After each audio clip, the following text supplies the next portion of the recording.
Hello everyone and welcome into Coach Craig Sports. This is the CFL DFS video for week number 15. If you're joining me for the very first time, first of all, welcome in. Second of all, this is how today's video will be structured. We'll be going through my CFL DFS sheet for week number 15. We'll be talking through all the relevant players, whether or not I would consider them a GPP option, cash game option, GPP paydown, and then kind of a little bit whether or not I would be overweight, underweight to the field, slightly overweight, slightly underweight, or kind of in line with the field just in general. Before I get talking too much, there's only 3 games this week. There are 3 teams on bye. We're going to start off with this BC Lions team, and we got Nathan Rourke at quarterback, $9,700, playing pretty well as of late, so GPP option probably in line with the field on him. You know, you could be a slightly overweight if you really wanted to do so. Then at running back, William Stanback, $9,400. GPP option probably going to be slightly overweight to the field on him this week. He's been doing pretty well as of late.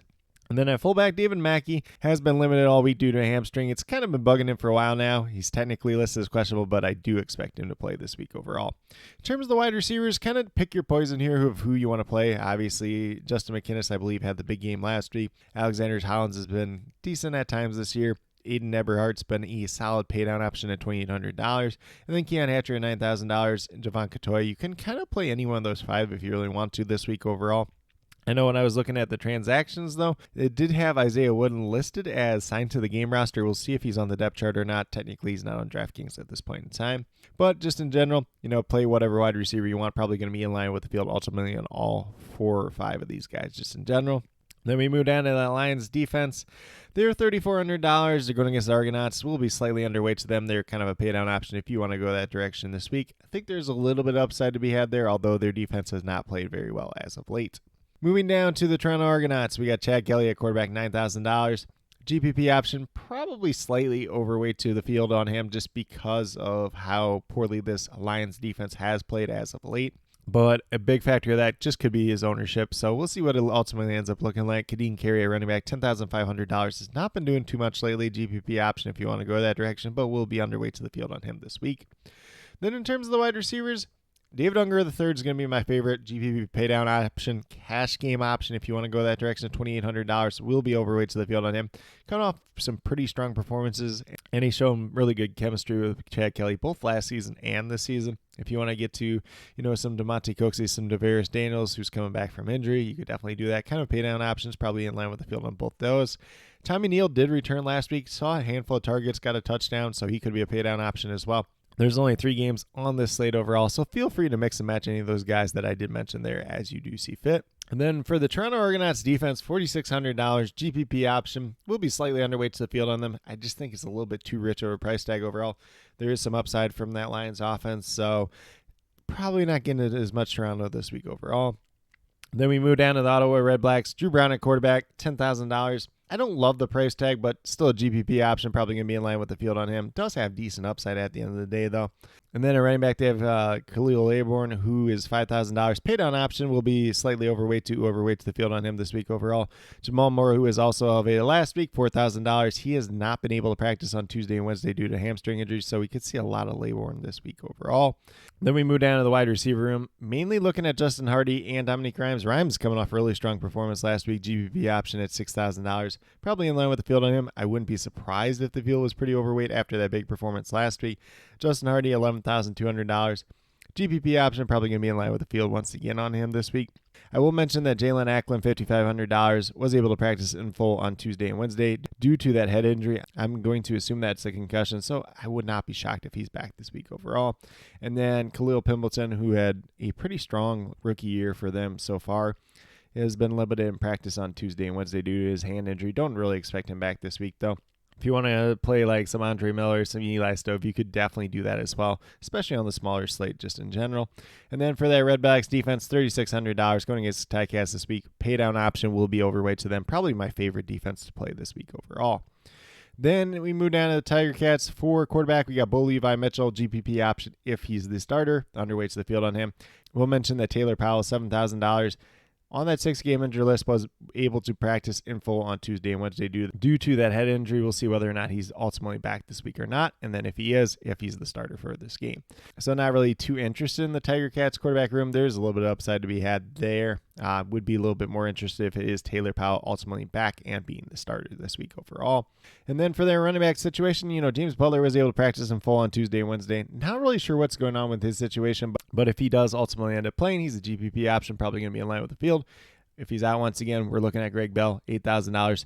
GPP option probably in line with the field on him as well.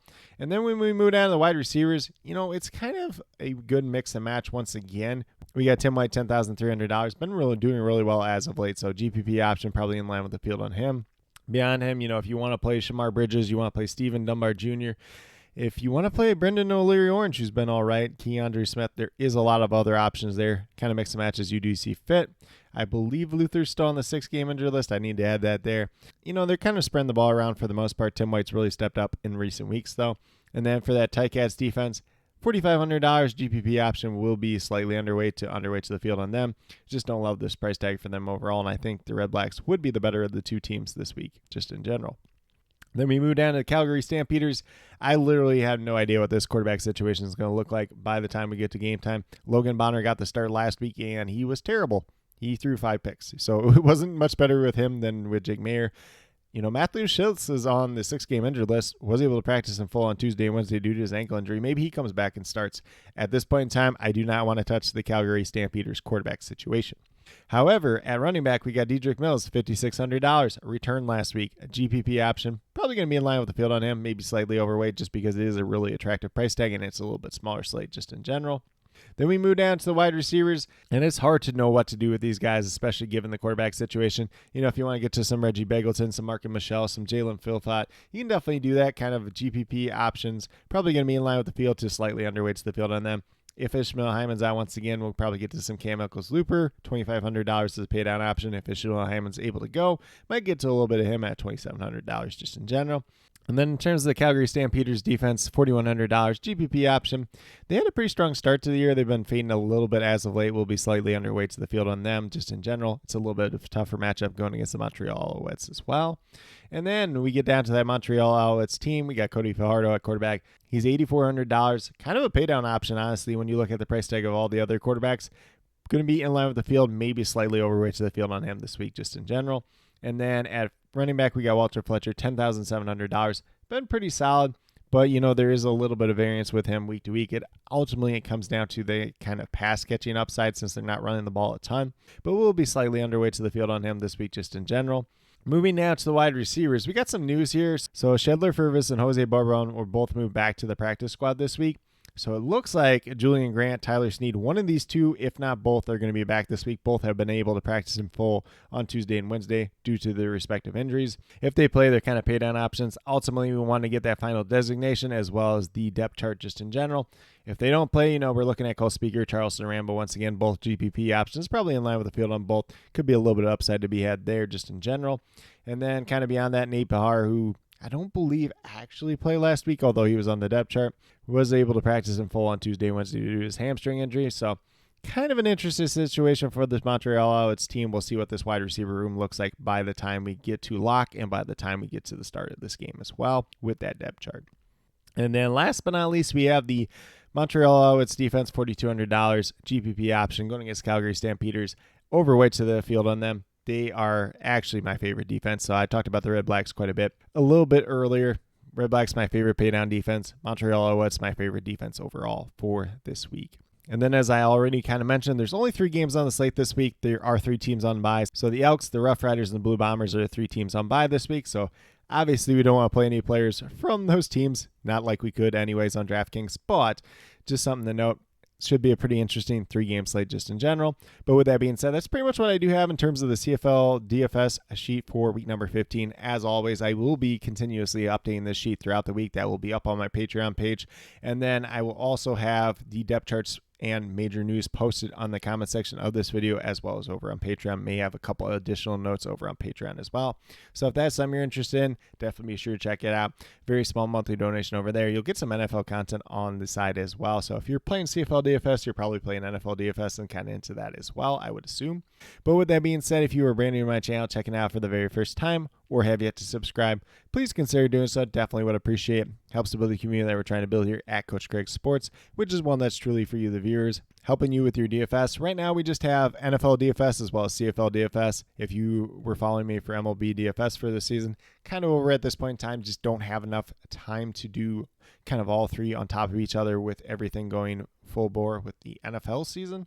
Do apologize for that. If you have any specific questions at all related to any MLB DFS slate whatsoever, feel free to reach out to me and I'll try to help you as best as possible.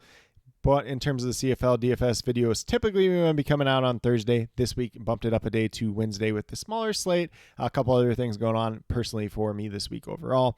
The NFL DFS video will be up Thursday this week. Typically, it's going to go up on Friday or Saturdays. Bumped everything up a little bit more this week. Got a couple things going on this weekend. So just moving everything forward a little bit. Hopefully you guys don't mind too much. And then last but not least, if you're interested in sports betting, if you're interested in prop betting whatsoever, be sure to check out the links and promo codes down in the description below for BetUS, Prize Picks, and Parlay Play. If you are a brand new user on any one of those three sites, when you sign up, make your initial deposit, you will get a first match deposit bonus. For Prize Picks and Parlay Play, it's 100% match up to $100, and then for BetUS, it's 125% match up to $2,000. So some pretty great opportunities to be had out there. If you have any other additional questions related to that whatsoever, feel free to reach out to me, whether it's down in the comment section of this video or on Twitter at Coach Craig Sport, and be more than happy to help you with that journey as well. But with that being said, that's all that I have for this week's video. Definitely do appreciate each and every one of you tuning in. Definitely means a lot to me. I hope that each and every one of you have a great rest of your day. No matter what day you're watching this on, a good weekend overall, and some pretty good luck in CFL DFS for week number 15.